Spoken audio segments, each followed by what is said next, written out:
नमस्कार, स्वागत है आपका प्रॉपर्टी प्लस में। मैं हूं दीपक यादव। अंग्रेजी में कहावत है जस्टिस डिलेड जस्टिस डिनाइड, जिसका हिंदी अर्थ है कि देरी से मिला न्याय न्याय ना मिलने के बराबर है। लेकिन अगर हम आपसे कहें कि आपको मिला हुआ न्याय भी अवैध हो सकता है तो आप क्या कहेंगे? दरअसल हुआ यह है कि एक मामले में मध्य प्रदेश हाईकोर्ट ने एमपी रेरा अपीलेट ट्रिब्यूनल को लेकर अपने एक फैसले में यह कहा है कि रेरा अधिनियम की धारा 45 के मुताबिक एक चेयरमैन और 2 सदस्यों का जो स्ट्रक्चर है वो होना ही चाहिए।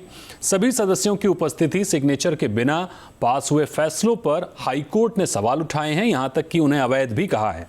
ऐसे में चिंता की बात यह है कि कम से कम मध्य प्रदेश में रेरा अपीलेट ट्रिब्यूनल से पास हुए उन फैसलों पर जिन पर सभी सदस्य शामिल नहीं थे या आदेश पर सभी के हस्ताक्षर नहीं थे, उन्हें चुनौती दी जा सकती है। मामला गंभीर है क्योंकि इस आदेश का हवाला देकर देश भर के रेरा से पास हुए फैसलों को अटकाने का एक रास्ता मिल गया है।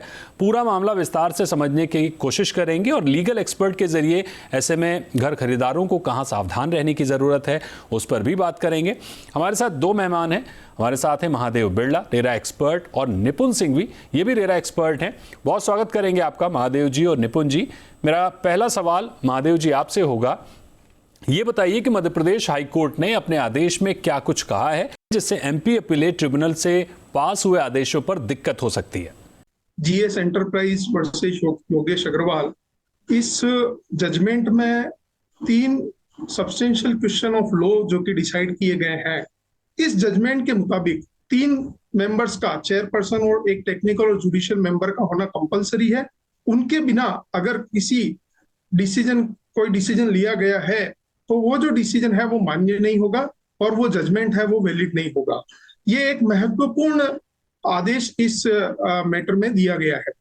दूसरा, जो इस जजमेंट में डिसीजन आया है कि क्या जो चेयरपर्सन है रेरा अपीलेट ट्रिब्यूनल के, वो टेक्निकल मेंबर और जुडिशियल मेंबर को डायरेक्शन दे सकते हैं ऑर्डर साइन करने का या नहीं करने का। और तीसरा, एक सबसे महत्वपूर्ण जो डिसीजन लिया गया है इसमें, वो ये है कि अगर 2 मेंबर ने किसी केस की सुनवाई की है और उसमें अगर किसी एक मेंबर ने साइन किया है ऑर्डर पर, तो क्या वो ऑर्डर मान्य होगा या नहीं होगा। ये 3 महत्वपूर्ण बिंदु पर ये जजमेंट जो है वो आया है मध्य प्रदेश हाईकोर्ट का। निपुण जी, आपके पास आएंगे, आपसे समझेंगे कि मध्य प्रदेश हाईकोर्ट के इस फैसले का क्या असर पड़ते हुए देख रहे हैं आप उन फैसलों पर जो ऑलरेडी पास हो चुके हैं। मध्य प्रदेश हाईकोर्ट का और जजमेंट आया है जो बिरला जी ने अभी बताया। वो जजमेंट ये कहता है कि ट्रिब्यूनल के अंदर जब तक 3 मेंबर नहीं होंगे तब तक ट्रिब्यूनल द्वारा लिया गया कोई भी डिसीजन लीगली वैलिड नहीं होगा। इसी बेसिस पे मध्य प्रदेश हाईकोर्ट ने ये फाइंडिंग दी है कि अगर ट्रिब्यूनल में 3 मेंबर होने चाहिए और 3 मेंबर ही केस को सुन सकते हैं। अगर 3 मेंबर ने केस को नहीं सुना है तो वो केस इटसेल्फ, कोई भी डिसीजन जो उस केस में लिया गया है वो वॉइड एब इनिशियो हो जाएगा, वो इलीगल हो जाएगा। तो जितने भी केसेस पिछले 5 सालों में हुए हैं अलग अलग ट्रिब्यूनल्स में, वो सारे इस मध्य प्रदेश हाईकोर्ट जजमेंट से इंपैक्ट रहेंगे क्योंकि वो वॉइड हो जाएंगे डे 1 से। सो जो फैक्ट्स है, जो मेरिट्स है, जिसके ऊपर कंप्लेनेंट जाता है कोर्ट रिलीफ के लिए, वो रिलीफ एक तरीके से वापस नलिफाई होके 0 पे आ गई, वापस डे 1 पे आ गई। ठीक है, तो क्या सरल शब्दों में हम ये मानकर चलें कि रेरा आने के बाद से जितने भी आदेश अपीलेट ट्रिब्यूनल से जारी हुए हैं जिनमें जजों की पूरी स्ट्रेंथ नहीं थी, उन सभी को चैलेंज किया जा सकता है? जी, हम इसमें ऐसा बोल सकते हैं, अगर कोई भी ऑर्डर जो ट्रिब्यूनल ने पास किया है वो 3 मेंबर से कम लोगों ने पास किया है, 2 ने किया है या 1 ने किया है, इन दैट केस इस ऑर्डर के हिसाब से वो इलीगल डिक्लेयर हो जाएगा। अगर कोई भी उसको हाई कोर्ट में चैलेंज करता है तो कोई भी जुरिस्डिक्शनल हाई कोर्ट में अगर इस जजमेंट का रेफरेंस देके वैलिडिटी चैलेंज करेंगे तो निरस्त हो जाए। तो महादेव जी, ये तो भारी संकट हो गया कि उन घर खरीदारों के लिए जिन्होंने इस दौरान रेरा से पक्ष में फैसला पाया है, उन घर खरीदारों के लिए क्या रास्ता है अब, ताकि फिर उनको कोर्ट कचहरी के चक्कर ना काटने पड़े? ये एमपी हाई कोर्ट का जो जजमेंट आया है उससे ऐसा डिसीजन लिया गया है कि अगर सिंगल जज या 2 मेंबर्स ने अगर कोई डिसीजन लिया है तो वो अमान्य होगा। लेकिन अगर उसको चैलेंज नहीं किया जाता है पर्टिकुलर फोरम में, तब तक इस बात पे डिसीजन लेना कि वो जो जजमेंट पास किया गया है अपीलेट ट्रिब्यूनल का, उसकी क्या वैलिडिटी रहेगी और उसका कितना, उस जजमेंट को इम्प्लीमेंट करने में कितनी दिक्कत आएगी, वो कहना थोड़ा मुश्किल हो जाएगा। ठीक है, तो मान लीजिए इस तरह के मामलों पर अगर चैलेंज होता भी है तो कहां चैलेंज होगा? वापस अपीलेट ट्रिब्यूनल में ये मामले आएंगे या फिर हाई कोर्ट में इस पर कार्रवाई होगी? जी, अगर ऐसा कभी भी कोई लीगल मुद्दा आता है जिससे कि बेंच के कॉन्स्टिट्यूशन पे सवाल उठ सकता है, तो वो कोई भी मुद्दा लीगल क्वेश्चन ऑफ लॉ है और उसको डायरेक्टली हाई कोर्ट में रिट जुरिस्डिक्शन में चैलेंज किया जा सकता है। और अगर हम मध्य प्रदेश हाई कोर्ट के जजमेंट को रिलाय करें और फॉलो करें तो उसका मतलब ये होता है कि जो भी ऑर्डर अपेलेट ट्रिब्यूनल ने दिया है वो जीरो कर देगा। लेकिन इसके लिए किसी भी पार्टी को जो उस ऑर्डर को चैलेंज करना चाहती है ट्रिब्यूनल के, उसको रेलेवेंट हाईकोर्ट में जाके उसको निरस्त करवाना पड़े, क्योंकि अपेलेट ट्रिब्यूनल के पास ये पावर नहीं है कि उन्होंने अगर कोई ऑर्डर दिया है तो वो खुद ही उस ऑर्डर को रिव्यू कर ले या खुद ही उस ऑर्डर को वापस ले ले।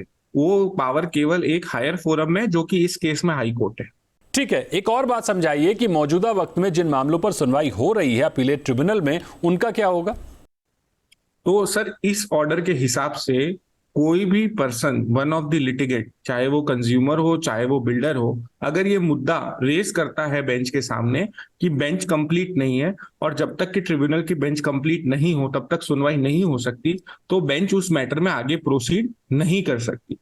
और ऐसा सिमिलर मुद्दा कुछ सालों पहले एनसीएलटी में भी आया था।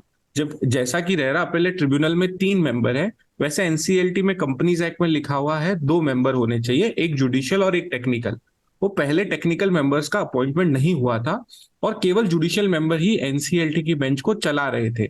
उसी समय मैंने भी एक पीआईएल गुजरात हाईकोर्ट में फाइल की थी, ये चैलेंज किया था कि जब लॉ बोलता है, एक्ट बोलता है सेक्शन 413 कि 2 मेंबर सुनने चाहिए तो एक मेंबर नहीं सुन सकता, और कोर्ट ने उसको एक्सेप्ट किया। तो और बाद में ये मुद्दा जब सुप्रीम कोर्ट में गया तो सुप्रीम कोर्ट ने भी ये वर्डिक्ट दिया कि मिनिमम 2 मेंबर ही उस केस को सुन सकते हैं अगर लॉ कहता है तो अगर हम उस केस पे रिलाय करें और सुप्रीम कोर्ट की वर्डिक्ट को इस पर्टिकुलर सिचुएशन में लगाएं तो भी यही कंक्लूजन आएगा कि 3 मेंबर के बिना अगर कोई सुनवाई अपेलेट ट्रिब्यूनल करता है तो किसी भी मूवमेंट पे अगर उस केस को चैलेंज किया जाए, उस मैटर को हाईकोर्ट में लेके जाया जाए, तो हाईकोर्ट उस मैटर को क्वैश कर देगा फ्रॉम जीरो। सो वापस से सुनवाई 3 मेंबर के सामने ही लीगल मानी जाएगी।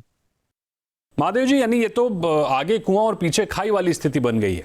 जो पास हो चुके ऑर्डर हैं उन पर चैलेंज का खतरा है, जो मामले सुने जा रहे हैं अधूरी बेंच में उन पर एक तरह की रुकावट लग जाएगी। रेरा का सेक्शन 44 कहता है कि 60 दिनों के भीतर शिकायतकर्ता को न्याय मिलना चाहिए। जाहिर तौर पर इससे पेंडेंसी बढ़ेगी, तो क्या न्याय मिलने में और देरी नहीं होगी? ठीक बराबर दीपक जी, अगर यही सिचुएशन बनी रही तो जो ग्राहकों को, जो कस्टमर्स को न्याय मिलना चाहिए उसमें देरी होती रहेगी। और जिस पर्पज के साथ, जिस ऑब्जेक्ट के साथ ये जो रेरा कानून लाया गया है वो पर्पज कभी पूरा हो नहीं पाएगा, या ऐसा कह सकते हैं उसको पूरा होने में और समय लगेगा। निपुण जी, इस दौरान जो रेरा में शिकायत करने की तैयारी में थे उनको क्या करने की जरूरत है? उन्हें रेरा का रुख करना चाहिए या उपभोक्ता फोरम में या फिर दूसरी कोर्ट का रुख करना चाहिए? मैं ये बताना चाहूंगा कि जो उपभोक्ता है, जो होम बायर है, उनके पास सुप्रीम कोर्ट ने रिसेंटली बहुत सारे चैलेंजेस में अब ये कंक्लूड किया है कि एक होम बायर रेरा के अंदर भी जा सकता है, वही home buyer consumer protection act में भी कंज्यूमर फोरम में जा सकता है। तो ऐसा नहीं है कि अगर वो एक फोरम में जाके कंप्लेन करता है तो दूसरे फोरम से वो बाहर हो जाएगा। वो दोनों रेमेडी साथ में कर सकता है। लेकिन मेरा पर्सनल एक्सपीरियंस ये है कि रेरा एक बेटर रेमेडी है और फास्टर रेमेडी है। कंज्यूमर रेमेडी है बट वो प्रोसेस स्लो चल रहा है। जैसा कि हम जानते हैं कंज्यूमर फोरम में भी जजेस के अपॉइंटमेंट को लेके सुप्रीम कोर्ट में मामला लंबित है, उसमें भी जितने मेंबर्स होने चाहिए उतने मेंबर्स पैन इंडिया अपॉइंटमेंट नहीं हुए हैं। तो रेरा एक बेटर रेमेडी है, पर दिक्कत यहाँ क्या आ रही है कि रेरा ऑर्डर पास कर देता है और रेरा के ऑर्डर को अगर कोई भी लिटिगेंट अपेलेट ट्रिब्यूनल में चैलेंज करता है, अपेलेट ट्रिब्यूनल जो आज तक फॉर्मेशन में, अपॉइंटमेंट में वैसे ही देरी चल रही थी, जहां अपॉइंटमेंट हुआ और मामला लंबित था, ऑर्डर आ गया या मामला लंबित है, वो अभी बैक टू जीरो हो गया। बिकॉज ये मध्य प्रदेश हाईकोर्ट का जजमेंट जो कि सही है, जिसने लॉ को इंटरप्रेट किया है सही से कि अगर 3 मेंबर होने चाहिए तो 3 मेंबर ही सुनवाई करेंगे। तो इसके हिसाब से मेरा ये मानना है कि लॉ का इम्प्लीमेंटेशन सही मामले में नहीं हो रहा। स्पिरिट में नहीं हो रहा, लेकिन इस जजमेंट के बाद अभी सारी स्टेट गवर्नमेंट्स को ये ध्यान रखना चाहिए जहां पे भी वैकेंसी है अपॉइंटमेंट करे, वरना जितनी भी मेहनत करी है कंज्यूमर्स के लिए वो सारी मेहनत वापस जीरो हो जाएगी। निपुण जी, रेरा स्टेट लॉ है, हर राज्य में प्रैक्टिस में फर्क है, प्रक्रिया अलग है। ऐसे में सभी राज्य एक सी प्रक्रिया अपनाएं और एमपी हाईकोर्ट के फैसले से पुराने मामलों पर दिक्कतें ना आए, ऐसे में क्या करने की जरूरत है?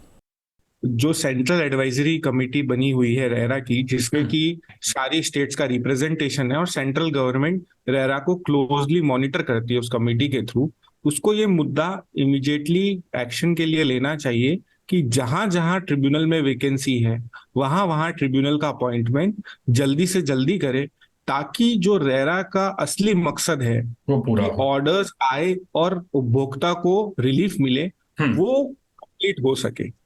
महादेव जी, कुछ और कहना चाह रहे हैं आप?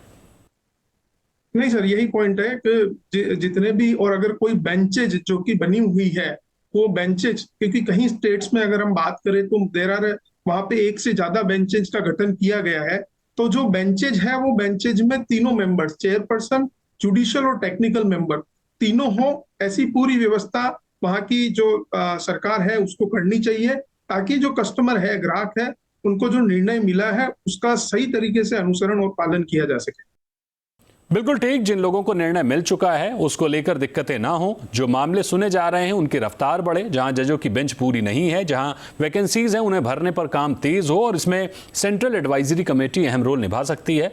आवास मंत्रालय को भी इसमें दखल देने की जरूरत है कि अगर कानून कहता है कि फैसले पर सभी जजों की सहमति जरूरी है तो इस पर ध्यान दिया जाए। ऐसा ना हो कि मध्य प्रदेश हाईकोर्ट के फैसले को आधार बनाकर पुराने फैसलों को अटकाने की कवायद शुरू हो जाए। बहरहाल रेरा ने बीते सालों में तमाम अच्छे फैसले दिए हैं, ग्राहकों के हाथ मजबूत हुए हैं, जिन्हें और मजबूती देने की जरूरत है।